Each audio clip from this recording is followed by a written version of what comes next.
Now coming to the prevention.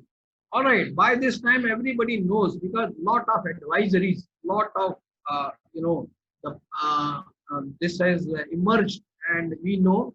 So this you can reduce your risk if both by the cleaning of your hand, coughing or sneezing etiquettes, right?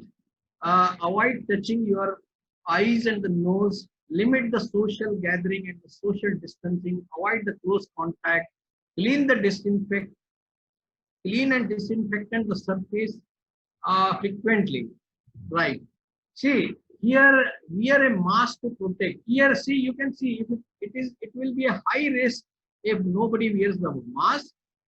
Medium risk if the carrier is wearing the mask and the healthy person is not wearing the mask.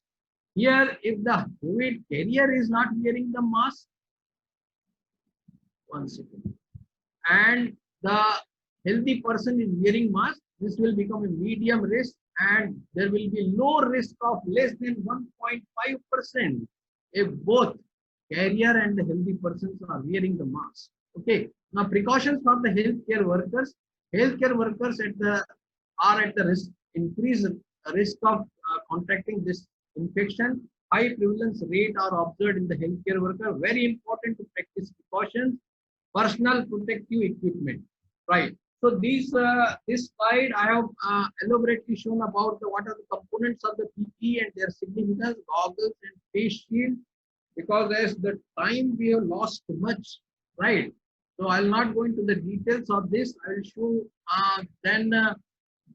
well, there is a significance of this goggles and face shield.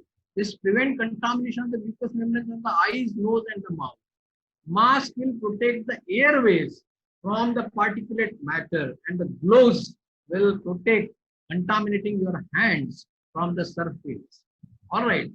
See, the coverall or the gowns are required when the patient is, the healthcare worker is there in managing the patient, and this overall or the gowns will protect the torso of the healthcare provider from exposure to the virus.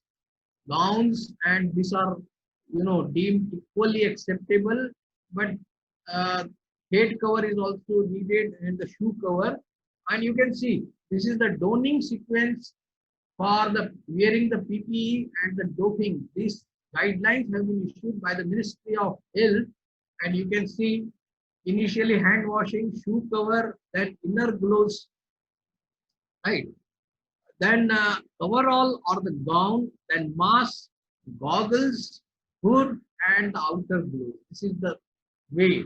Now in the doping, disinfectant your hand, remove the shoe cover, remove the hood, remove the gown, and like this you can go and right. Now coming to the very important part of today's, this is the rehabilitation, right? Now the rehabilitation in the context of the COVID-19 pandemic is required for number one, continuation of the rehabilitation services for the people with the essential need, and number two, rehabilitation for the optimizing the outcome of the patients who have experienced the severe COVID-19, right?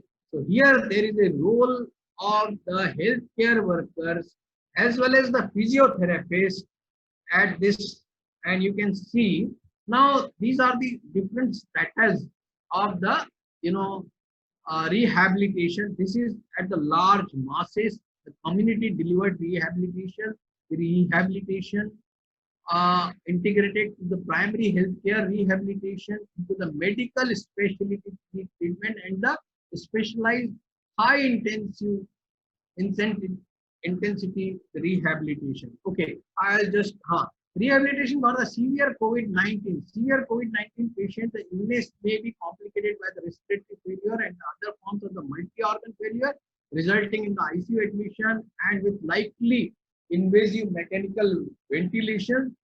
Rehabilitation needs are typically related to the consequences of the ventilatory support and the prolonged immobility. Well, rehabilitation along the continuum of the care in the acute stage, the post-acute and the long-term. The acute, the objective is to minimize the optimize the oxygenation, manage secretion, prevent complications, right? And the input required is the respiratory care specialist, physiotherapist, therapist. So it is the multidisciplinary approach for the patient's care. In the post-acute, identify and manage the impairment of the affected functioning of the domains. Facilitates. Apurva, I can take some more time. Yes. Right. And in the long term, this optimized functioning and the minimize the impact of the impairment, right? And to adequately improve the quality of the life. And here again, it is a multidisciplinary approach. Now, the PPE recommendation for the physiotherapist. Staff with the beard should be encouraged to remove the facial hairs, as the mask will not be properly fitted if you have got a beard, right? For all suspected and the confirmed cases, at a minimal droplet